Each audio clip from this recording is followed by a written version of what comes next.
Hello नमस्कार student, welcome to innovation study channel. आप सभी का यहाँ पे स्वागत करते हैं। आज अपन शुरू करने जा रहे हैं एक नया चैप्टर का नाम है सर्कल यानी वर्त।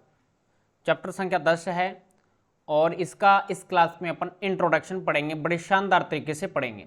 इंट्रोडक्शन एक तरीके से बहुत ही यूजफुल होता है प्रत्येक चैप्टर के लिए, लेकिन ये चैप्टर एक ऐसा चैप्टर है जैसे कि चैप्टर नंबर 6, चैप्टर नंबर 10 इस प्रकार के चैप्टर है कि इसमें कैलकुलेशन बहुत ही कम है। आपको वेरीफाई करना है प्रत्येक क्वेश्चन को, तो उसके लिए इसका इंट्रोडक्शन बहुत ही यूजफुल रहने वाला है। और एक खास बात यह है इस चैप्टर की कि ये पिछली साल 5 नंबर का था, अब की बार जो संशोधित पाठ्यक्रम आया है उसमें इसका अंक भार 6 का हो गया है, यानी 1 नंबर की वृद्धि हो गई है। तो बहुत ही इजी है, बहुत ही शानदार तरीके से इसका इंट्रोडक्शन करना है। इसके बाद में अपन इसकी थ्योरम पढ़ेंगे और इसके बाद में एक्सरसाइज 10.1 और 10.2 कंप्लीट है। इसमें से कुछ भी नहीं हटा है, पूरा का पूरा चैप्टर आपको पढ़ना है। तो चलिएगा, चैप्टर का नाम आपको दिया गया है सर्कल। सर्कल होता है वृत्त। वृत्त आप जानते हैं अच्छे तरीके से क्या होता है। अब वृत्त की डेफिनेशन आनी चाहिए आपको, तो वृत्त की पहले डेफिनेशन पढ़ते हैं। वृत्त की भी डेफिनेशन होती है, वृत्त में जो जो पॉइंट आएंगे उसकी भी डेफिनेशन पढ़ेंगे। तो एक निश्चित बिंदु से समान दूरी पर स्थित बिंदुओं का बिंदु पथ वृत्त कहलाता है। आपने कोई निश्चित बिंदु ये रख दिया, ये कोई निश्चित बिंदु है और निश्चित बिंदु को आपने ओ नाम दे दिया, ठीक है।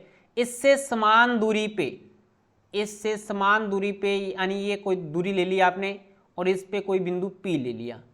इससे अनंत बिंदुओं का बिंदु पथ, ठीक है। अब अनंत बिंदु किस प्रकार से होंगे?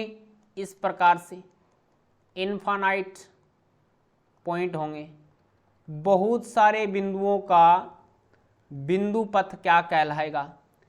ठीक है, ये बहुत सारे बिंदुओं का बिंदु पथ ही वृत्त कहलाएगा। जैसा कि ये लास्ट फाइनल, इसको मिलाते हैं, बहुत सारे बिंदु इकट्ठे होके क्या बन जाते हैं? एक सर्कल बन जाता है, जिसका ये सेंटर पॉइंट होता है, जिसको अपन बोलते हैं केंद्र बिंदु। इसको क्या बोलते हैं?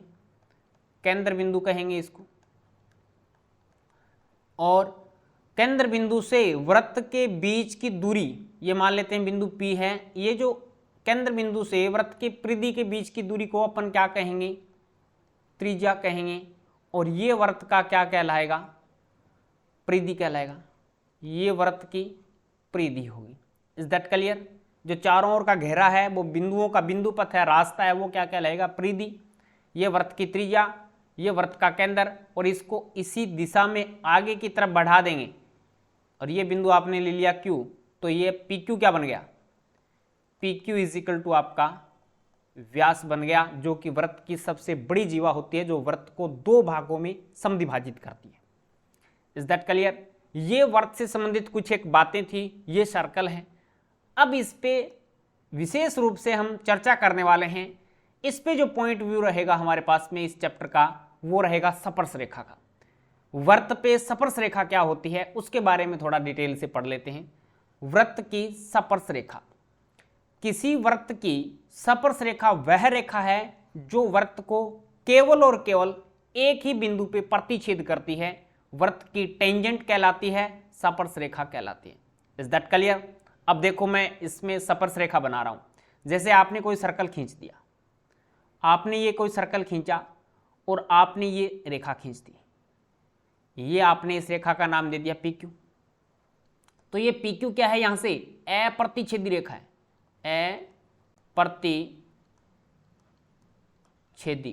अप्रतिच्छेदी रेखा है, जो कि वृत्त की परिधि को न तो टच कर रही और न वृत्त को काट रही कहीं पे, तो ये अप्रतिच्छेदी रेखा होगी।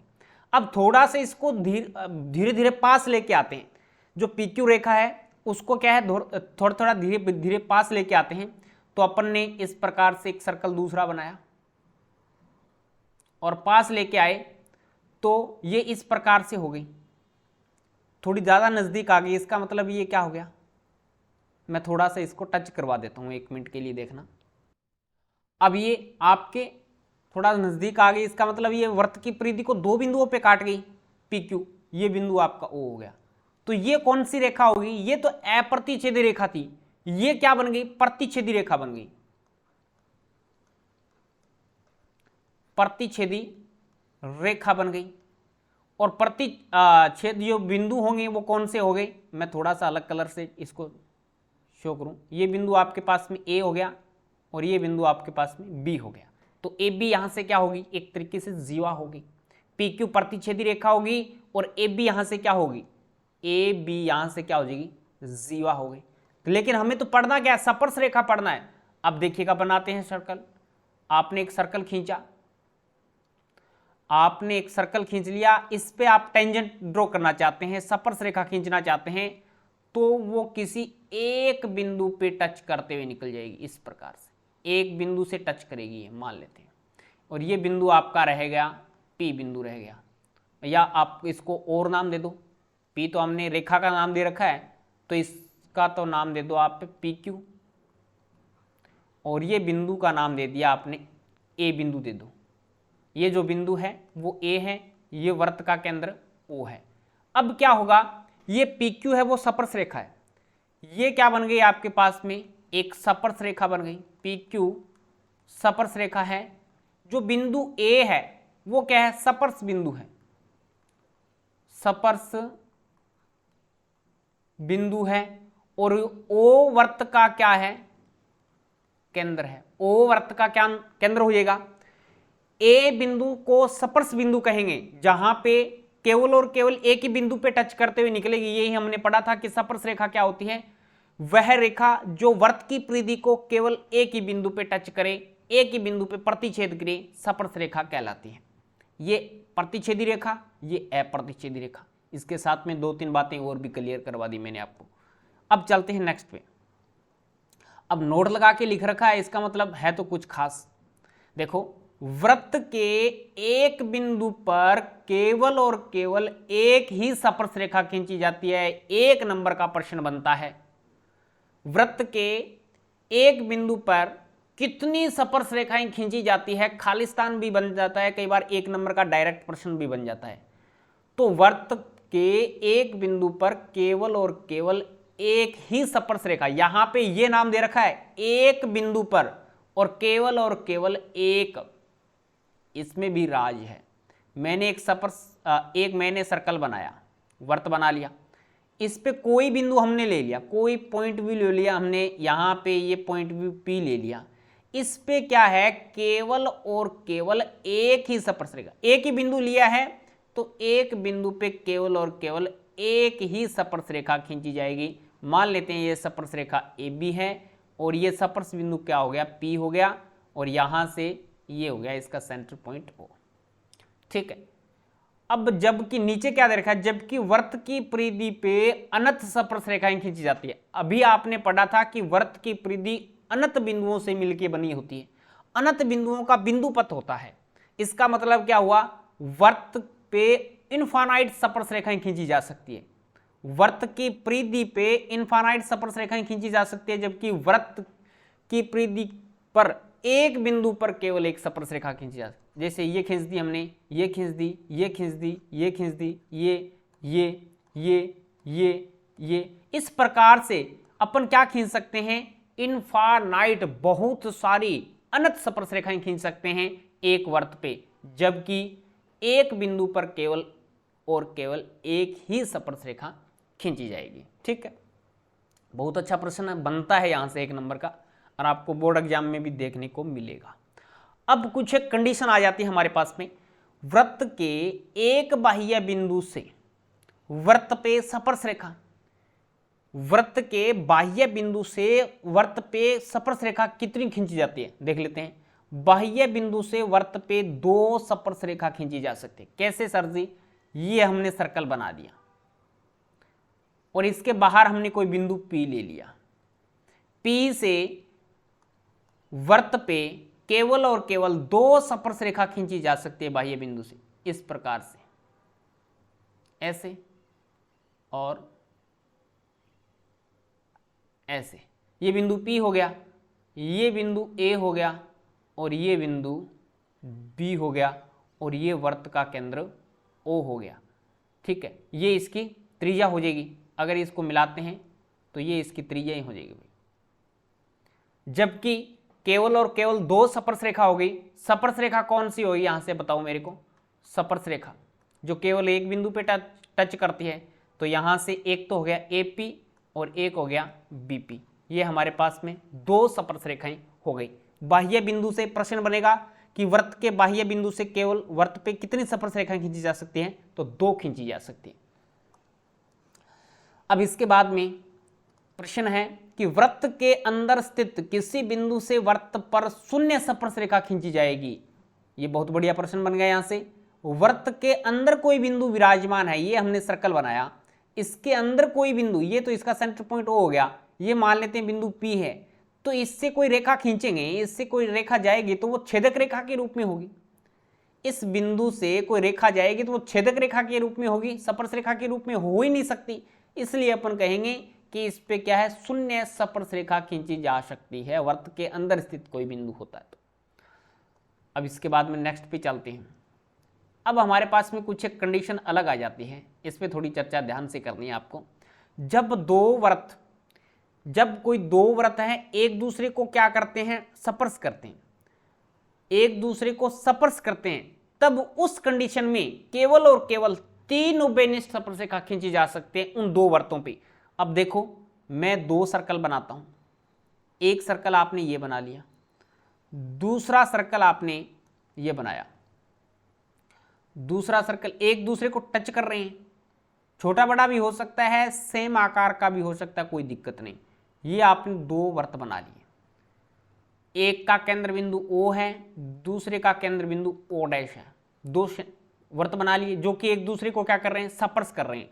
अब इस पे एक स्पर्श रेखा तो ये खींची जा सकती है जिसका नाम आपने दे दिया AB, दूसरी स्पर्श रेखा खींची जाएगी यहां पे जिसका नाम आपने दे दिया CD, और तीसरी स्पर्श रेखा खींची जाएगी जहां से ये टच करते हैं ये, और इसका नाम आपने PQ दे दिया, ठीक है।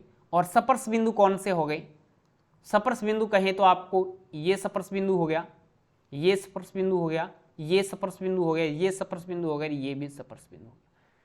तीन स्पर्श रेखाएं खींची जाएगी और स्पर्श बिंदुओं की संख्या कितनी हो जाएगी, 5 हो जाएगी, 2 और 2 4 1 5, ठीक है। जब दो वृत्त एक दूसरे को स्पर्श करते हैं चलेगा। नेक्स्ट कंडीशन क्या आ जाती है, जब दो वृत्त एक दूसरे को प्रतिच्छेद करते हैं उस स्थिति में दो उभयनिष्ठ स्पर्श रेखाएं खींची जाएगी। अब हमें क्या करवाना है, एक दूसरे को प्रतिच्छेद करवाना है। एक सर्कल हमने ये बना लिया, दूसरा सर्कल हमने यहां से बनाए तो ये बन जाएगा आपके पास, एक दूसरे को प्रतिच्छेद कर रहे हैं, ठीक है। इसका केंद्र बिंदु O, इसका केंद्र बिंदु O', तो इस पे केवल और केवल दो स्पर्श रेखा खींची जा सकती है। कौन सी कंडीशन में, एक तो ये उभयनिष्ठ स्पर्श रेखाओं की संख्या चल रही है, ये आपने AB मान लिया, और इधर से ये थोड़ा सा टच करवाएं इसको,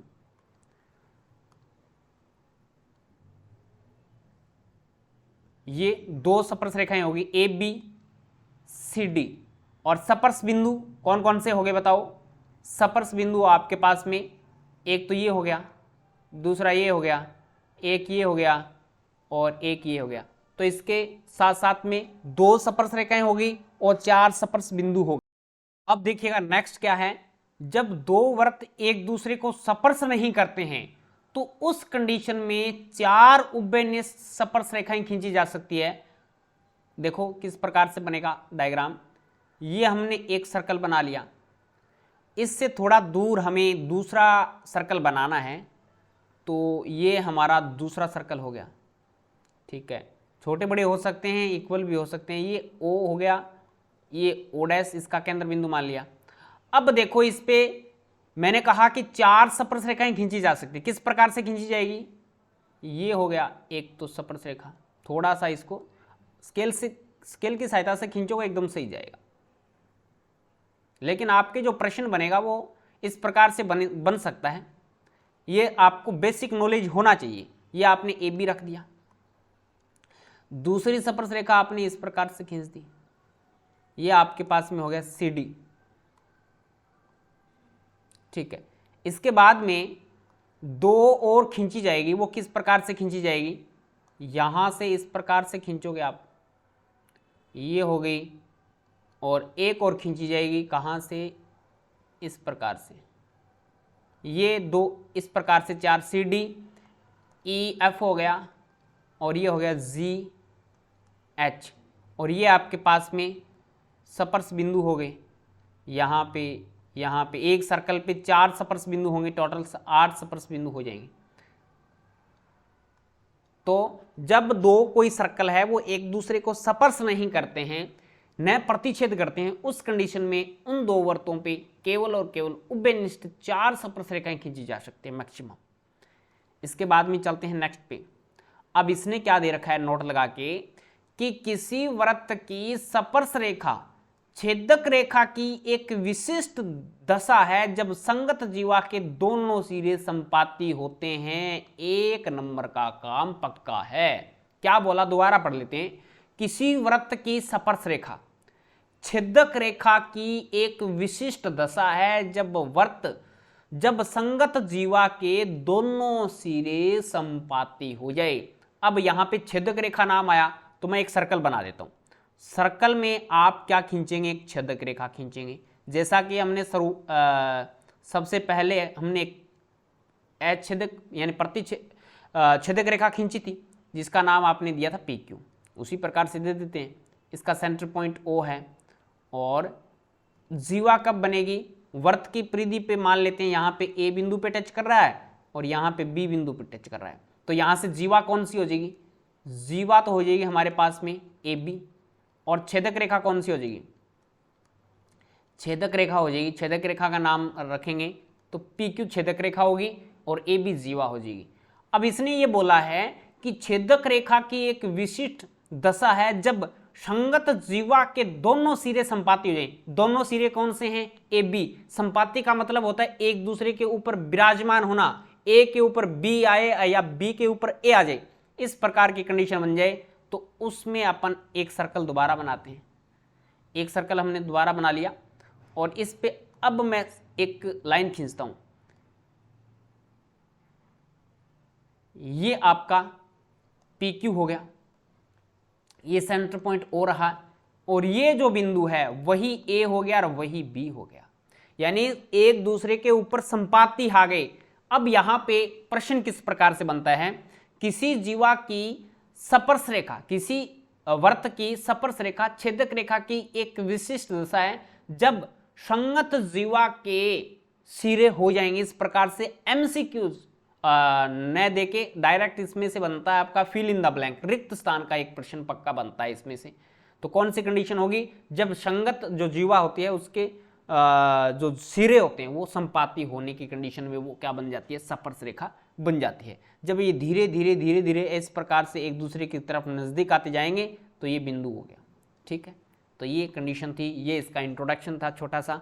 इसके बाद में अपन नेक्स्ट जो क्लास है उसमें पर पढ़ेंगे, और आपने अच्छे से ये रीड भी कर लिया होगा, अच्छे से समझ में भी आ गया होगा कि स्पर्श रेखा किसे कहते हैं, छेदक रेखा किसे कहते हैं, जीवा किसे कहते हैं, और बाह्य बिंदु से कितनी स्पर्श रेखाएं खींची जा सकती है, आंतरिक बिंदु से कितनी स्पर्श रेखाएं खींची जा सकती है, वृत्त की परिधि पे कितनी स्पर्श रेखाएं खींची जा सकती है, और वृत्त की परिधि पे केवल एक बिंदु पे कितनी स्पर्श रेखाएं खींची जा सकती है, ये सब कुछ आपने क्लियरली जान लिया होगा। इसके बाद में आप थ्योरम पढ़ोगे और क्वेश्चंस करोगे तो बहुत ही मजा आने वाला है।